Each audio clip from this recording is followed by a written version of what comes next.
No, I for know. like a few hours. She knew she was falling in love with this cat. There's no way he was going elsewhere. That's right. No Hello. way.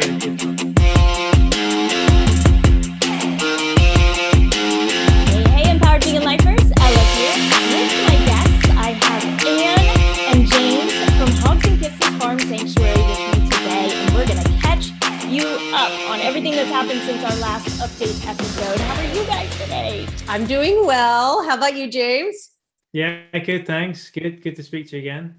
Yep, I'm up actually at the sanctuary right now. It's in North Garden, Virginia, which is right outside of Charlottesville. And I've been coming up since we got the piggies here for every few months, right? Yeah, I think every like 6 weeks-ish on average, right? Come up for a couple weeks, get to help out. Yes. And you know what we should do? We should probably catch people up. There'll be some people listening who know everything that has happened and some that are new. So, Anne, do you want to just give us a little synopsis of what's been taking place up until now? Sure. Yeah. So I think when we quickly checked, the last update that we gave was in June. So we technically opened our barn doors in May when we brought the piggies here. Now we had already had 2 of our buns by that point, but we finally, opened up in spring. So we gave all of that update at that time. So since then, we were thinking through, well, gosh, everything that's been happening over the summer and now into the fall. So lots has been happening.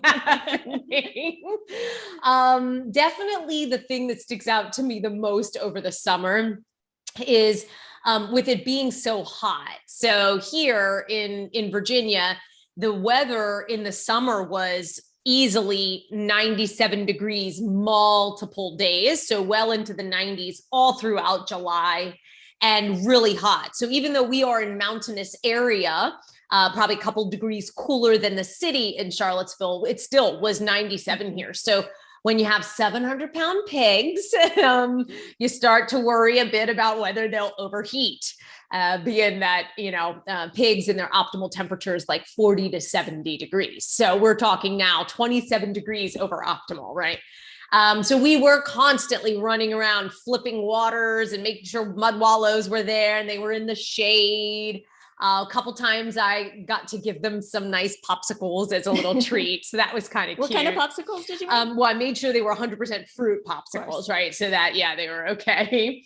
So mostly I think it was watermelon and strawberry was what they liked. Yeah. Nice. So We do have picky pigs. we have the pickiest pigs that there ever were. I mean, my Really? God. Like seriously.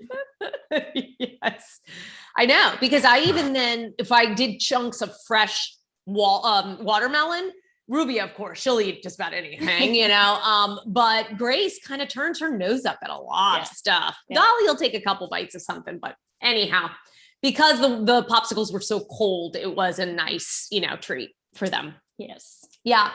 So I don't know. I mean, that was kind of like the gist of the summer.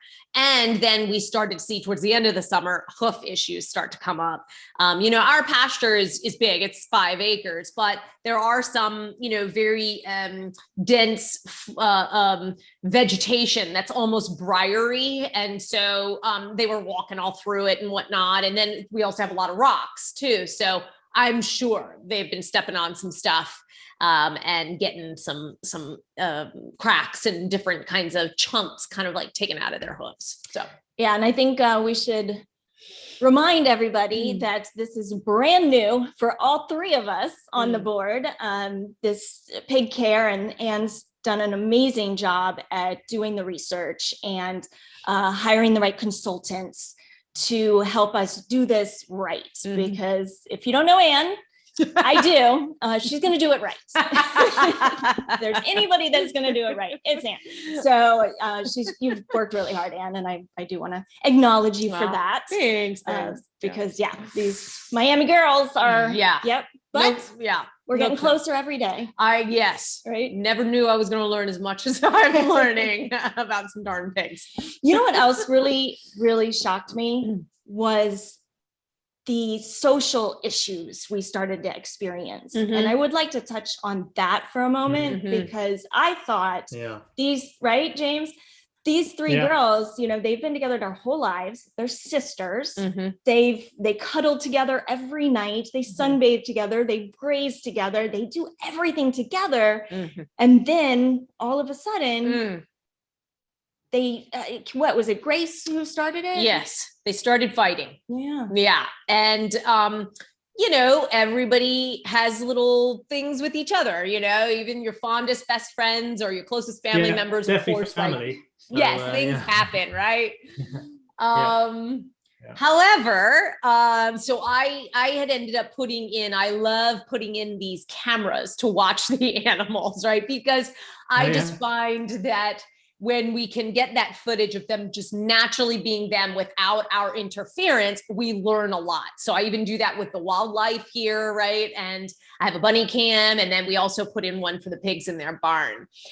So thank goodness, because I noticed, and this was literally right at the end of September, I think it was about October 1st or so, that I had went to feed them, and they were doing fine. And even all three, right, cuddling as they normally do in the barn.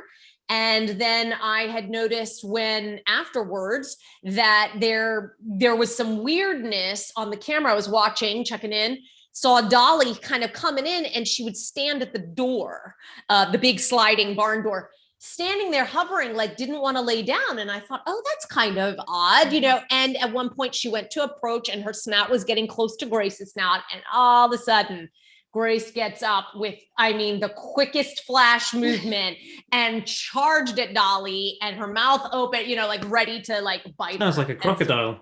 It did. She looked like a crocodile. Yeah, which is insane. Yes, for a pig that size. Right. I had no idea she could move that fast. And their teeth and oh yeah. And she was stealthy. And mind you, Grace and Dolly were the ones having the hoof issues. So we had, after a while of me toiling over it, and then of course talking with you know, Ella and James, as well as other sanctuaries, as well as our consultant, and all of this, getting opinions. Every sanctuary told me this is natural pig behavior. There could be a multitude of reasons as to why that occurred. It could be that they had the hoof issues, which is ultimately what I think is what it is. Grace is 630 pounds and Dolly's 708. So Dolly definitely has weight on her. However, Grace was being more aggressive, maybe to overcompensate, right? Because she had the hoof, and what she's overcompensating is that the social structure and the bonds between the pigs is such that there's a hierarchy, and no one wants to move around their hierarchy or go to the bottom of the totem pole. Now, does that happen all the time amongst pigs? Absolutely. And especially when you have a larger herd. The minute a pig gets older, the minute a pig gets sick, you know, the other pigs use that to their advantage to then lift up their elevate themselves within the hierarchy. So I think that Grace was maybe overcompensating, and you know, it's not that Dolly was ever above her, but I think was making and ensuring that Dolly stays at the bottom. Yeah. Now Dolly is the sweetest pig. She tries a couple of times to stand her ground and growl, but she doesn't do an aggressive darn thing to anything. Yeah, she's just so sweet. Sweetheart. Yeah. Yeah. So, but they are now, they've kind of rebonded to some degree. Yeah. You know, being all 4 of their years of life together, doing everything together, all of that stuff.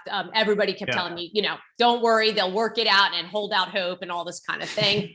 Barring that there aren't big chunks of flesh or anything like that. If there's some, you know, superficial scratches, it's okay. They're working it out. So they have been. However, we were very sad because the bullying would continue. So bullying, like Dolly would find a specific spot with some really great vegetation, and Grace would just beeline it right over to her, move her out of there, and take over her spot to eat the vegetation. Seriously? Yeah. Oh, right. Yeah. Like she would be distracted doing something else completely, and then see Dolly's got a spot, and just you see her run over there purposefully to take over. Yeah. Yeah. And they have 5 acres. Yeah. 5 acres. Grass. Yeah. She had to have that. Right. same Yeah. exact Right. grass space. Yeah. Yeah, of course you did. Well, Yeah. of course, so like bratty things like Yeah. that, and Right. that still kind of continues because she makes these little like beds, or whatever with her nose and lays down. So they come and they take that over. However, as Ella's saying, it's definitely a whole heck of a lot better now because they like to sunbathe. It's getting colder, so they like to sunbathe together and all of this. One night, I think it was about 2 nights ago, they actually slept in the big part of the barn, all 3 together. Because what has been occurring, how I was able to mitigate this is that our barn has a partition. And so I was able to close that gate, and Grace and Rubia slept on one side and Dolly kept sleeping on another. That gate you can see through, they could smell and everything. So they were still close, but not together. So everybody was safe, Right. warm, dry, all those things. Yeah. Which was good. But then, a couple nights ago, they actually slept together, and they have been sunbathing and rooting around and eating together and things like that. But you will see from time to time, I'll look out and say, oh, they're in the pasture, but then it's only Dolly and the other 2 are far over doing their own thing. Yeah. So a little bit of that is still going on, but overall, they're fine. And Dolly's quality of life is still great. So. What's interesting about this too, though, is that, we've been getting, there's countless animals that we get emails about and posts about.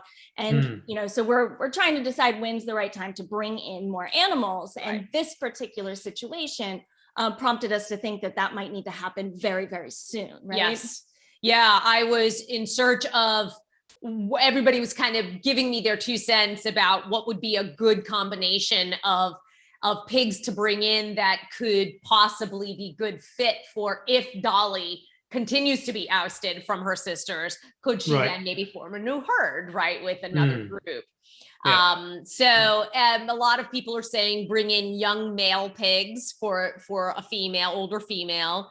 And young being not quite 1 year old, but not like super young piglet, not a few weeks old. We're talking 8, 9, 10 months old, maybe 2 bonded males. So again, if Dolly doesn't get along with them, they're bonded, right? So there's some of that dynamic.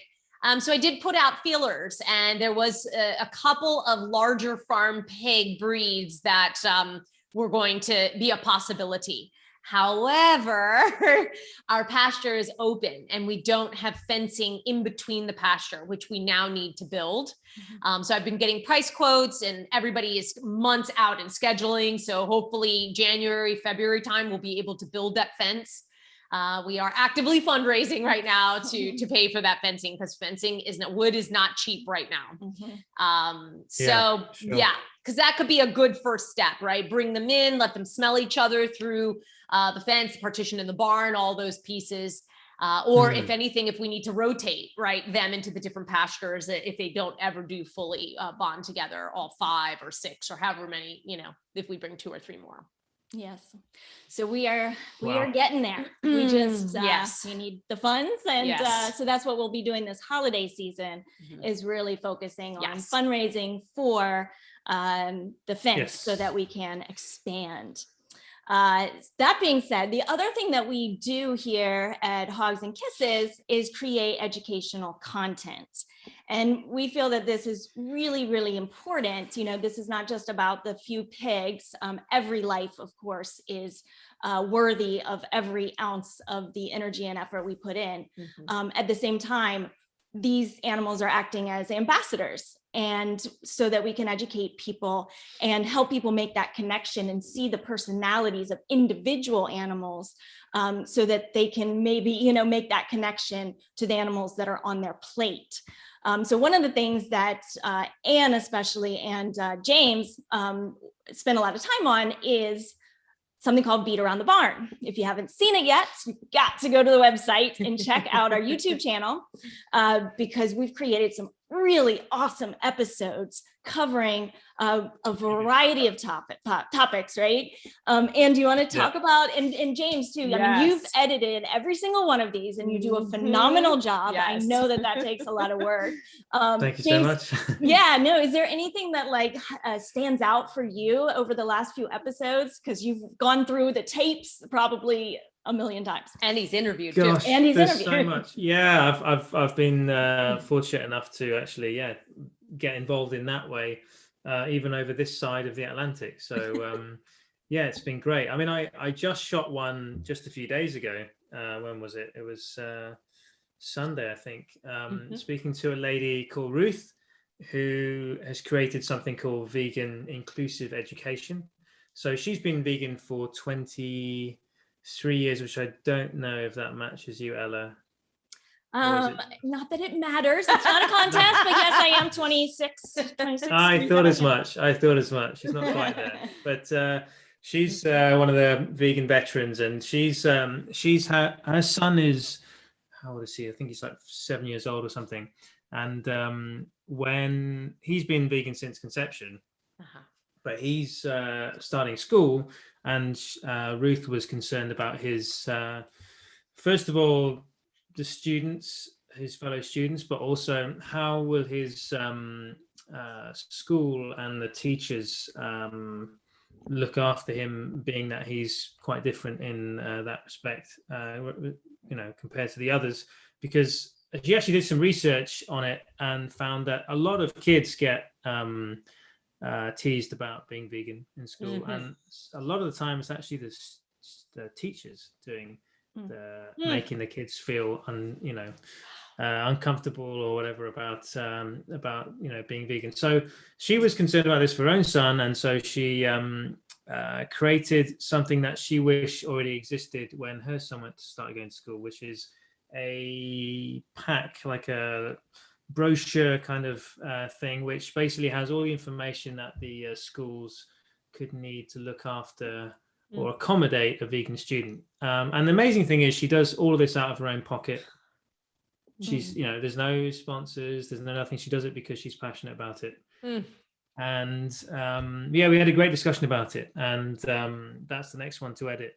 But there's been so much stuff. There's been stuff about how to find a vegan partner, open a vegan business. Really. And every time we've had some guests on for every episode, they've always been really insightful, had so much great knowledge, and which is obviously hats off to Anne for picking some great guests on the show. But I mean, the series has got some really good discussions. Shai doesn't find it that exciting, clearly, but having a big yawn there. But I wanted to ask you, James, since we're pretty close to the work of it, right? I think originally, in my head, I was wanting to put out this, idea of us bringing vegan education, because a lot of times there's discussion that sanctuaries are not, right? We're not sustainable, right? Animals come to us. We don't have a product per se, right? To gain revenue, right? It's not like a business in that way. And so I kept thinking, what else can we do to help impact? So what if we bring more, right, vegan education topics out into the forefront for people, and model discussions on topics that could be tough for people, and have it be, the case that we talk and have healthy discussion, right? But I'm starting to find that as we are doing this, and as we are finding more and more, like you mentioned, really quality folks doing amazing things, I'm actually feeling like this whole effort is more about normalizing veganism in a way, right? That it's just a way of life. Very normal people do this. Very normal people are having healthy discussions about their health, about animals, about the planet, in their own way and aspect. I don't know. What do you feel like it's evolved that way too? Or maybe you have some other thoughts?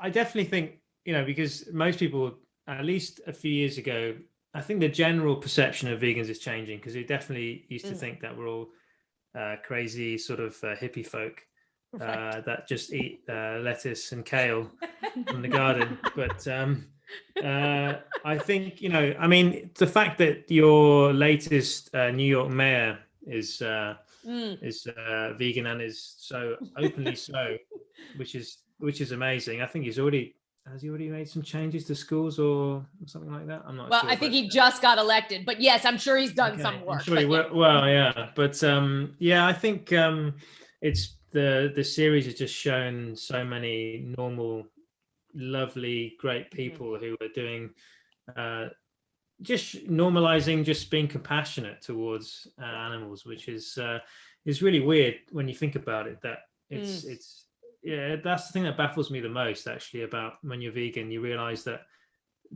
it should just be normal to not hurt something else, you know, another animal. And it's just so, the fact that people just ridicule you for not wanting to be part of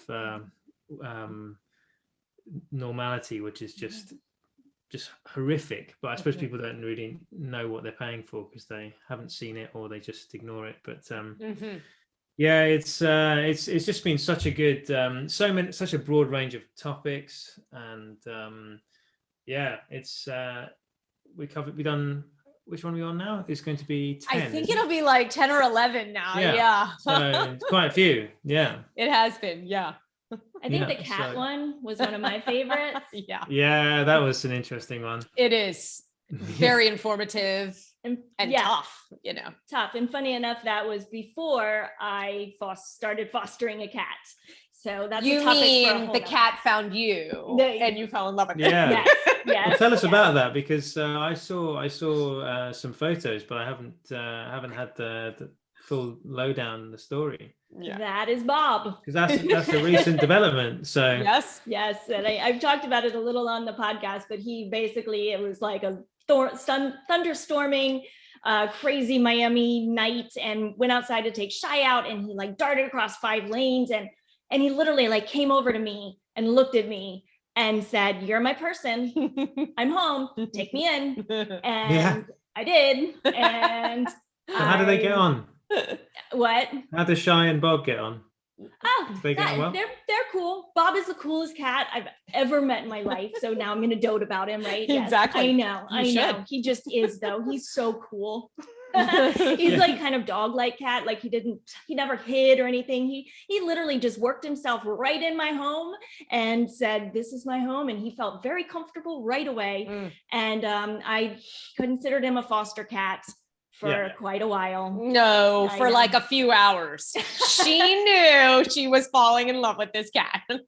There's no way he was going elsewhere. That's right. No way. They could try and I knew I had a window. Otherwise, but I knew I had a window of like a few hours to find him a home before I became attached. And he really did tell me that he was at home. So I had to respect his decision. Anyway, to take over your life and your house. And that is correct. Shout out to Bobalicious. Based on that episode that you just mentioned, then dare we ask the question what Bob no.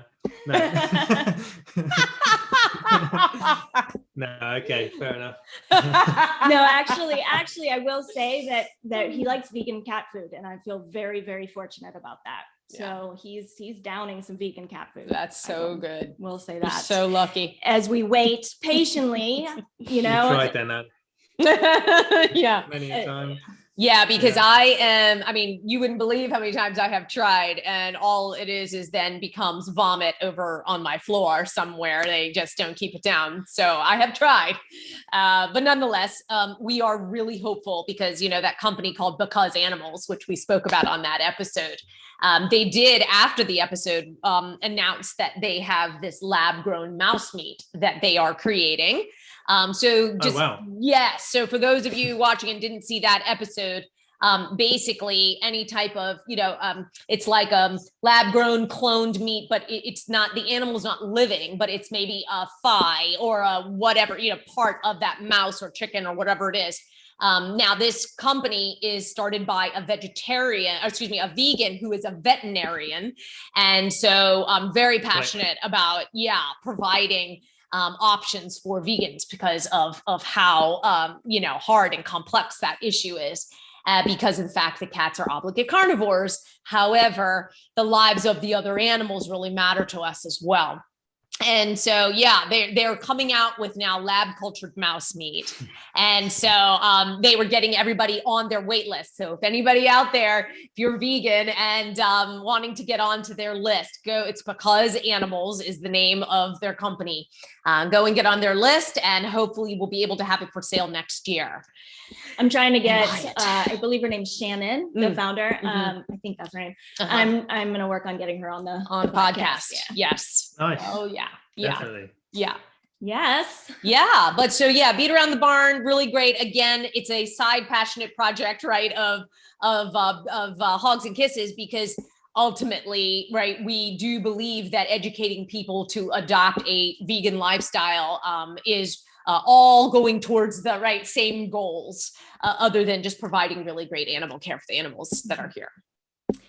Yes. So, and shall we talk about what we need to be able to then grow and provide more forever homes for more animals in need, which is what we want to do, even though we're keeping this as a micro sanctuary. Yes. And we've got great goals about providing grants for other micro sanctuaries. Yes. There's all sorts of things that Hogs and Kisses is going to be doing besides the actual animal care. However, to do all of that, we need certain things. Yes, absolutely. So I will say more immediately, money and goals right now are going probably to the bunnies. We are literally, today was day one on bunny bonding. So we are going to be building a small part, I shouldn't say small, a duplicate bunkhouse to what we built for Cannelle and Noisette. We'll be doing that so that when everybody is bonded together, they can run through both bunkhouses together and live as a colony. Now, that is not a huge ticket, but the next big ticket that is right there that we are going to be fundraising for is absolutely fencing for our pasture so that we can then bring some other pigs here. So we want to be able to bring, probably 2 to 3, somewhere like that. So that'll be our next really big goal for, what we're fundraising for. Yeah. And then of course, all along the while, we absolutely need volunteers. I thought you would say turkeys there for a second, but you wish. Which, by the way, everyone, all listeners, I actually took it upon myself because both Ella and James really want a turkey. And, as you all know, Thanksgiving is coming up, which, by the way, we're calling Thanksgiving. But anyway, so I thought to myself, oh gosh, do I want to surprise them with, maybe rescuing a turkey or something like this? So I started to really research because, again, I won't do something if I can't try to at least give it a doing well approach. Okay. I won't half-ass anything. So anyhow, I start researching it and I was like, oh my God, the enclosure, the predator proofing, because here we have every predator imaginable for fowl, for birds, right? And bunnies, right? And all this stuff. So I was thinking through all that, then the enclosure, and then what's their natural habitat? And then, oh gosh, what do they have to eat? And then who can they live with, who they cannot live with? Oh, good Lord. And the diseases and is there an avian vet around here? That's another big thing. Is there a vet that I can take? So as I went down that road, I was like, okay, no, not happening. However, not happening now. Fine, not happening now. Okay. Because it is likely, all right. As a sanctuary, somebody may dump a chicken or a rooster or a turkey on us at some point, which I poo-poo. Don't anybody do it. But if it happens, then who knows what'll happen. So anyhow. We couldn't turn them away though, could we? Like some sneaky things going on. No, James, no. I'm going to go on the local turkey Facebook group. Okay. There's a sanctuary that's looking for a turkey. Anonymous post. Yeah. Don't you dare. Don't you dare. No, I won't. I promise I won't. Anyhow, so yes, volunteers are the next big thing, not turkeys, volunteers. Sure. And just to mention, they don't have to be local. That's exactly right. Yes. We will take volunteers in any form. You could be in person or virtual. There's plenty of work to do virtually. And it's one that, please don't feel like, oh gosh, you're going to give 20 hours of your week every week. We absolutely don't mean it to be like that. But if it's whether you have an interest, maybe you have a skill set in helping with websites. Maybe you're really good at just researching some stuff because that's what we need, and what I mean by that is we're putting in wildlife projects, and we do lots of that researching ahead of time. We're going to be putting in some acoustic sonars for detection of bats here in our property. Really? Okay. And so even something like that, then reaching out to the right place. all those things take time to research and do. So if I could have help in that kind of way would be phenomenal. Helping with fundraising efforts. And it doesn't mean you're calling or knocking on virtual doors, so to speak. No, it could just be you're helping create some online posts for social media. You could be monitoring a certain portion of a project that we might be doing, so I mean, it can be chunked where we can meet you with whatever time you have. We just absolutely could use the help. Full force, because there is so much we want to do, and we are a scrappy team of 3 here. So small but mighty. Small, right? Micro but mighty. Yeah, exactly. Exactly. Yes. What a good way to end things. You guys, listeners out there, definitely check out. We'll put all the links to the website and our Facebook group and our social media and our contact information, everything that you need to get involved, to learn more about what we're doing.